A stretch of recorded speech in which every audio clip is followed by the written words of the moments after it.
Kharian circle police کی منشیات فروشوں کے خلاف بڑی کارروائی، 6 ملزمان گرفتار، 4 کلو کے قریب چرس اور 15 لیٹر شراب برآمد۔ D S P Kharian circle Shahid Mahmood کی زیر نگرانی ایس ایچ او تھانہ صدر کھاریاں انسپکٹر توقیر الحسن اور ان کی ٹیم نے منشیات فروشوں کے خلاف مؤثر کارروائی کرتے ہوئے ملزمہ قطبیہ بی بی زوجہ کاشف سے 1260 گرام چرس برآمد کر لی۔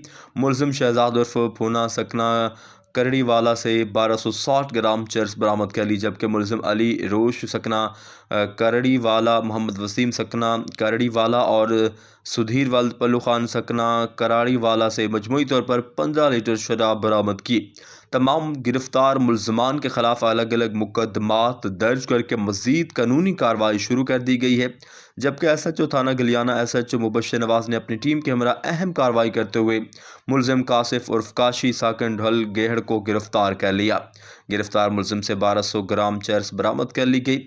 ملزم کے خلاف مقدمہ درج کر لیا گیا۔ گجرات پولیس کا کہنا ہے کہ منشیات فروشوں کے خلاف زیرو ٹالرنس پالیسی پر سختی سے عمل جاری ہے۔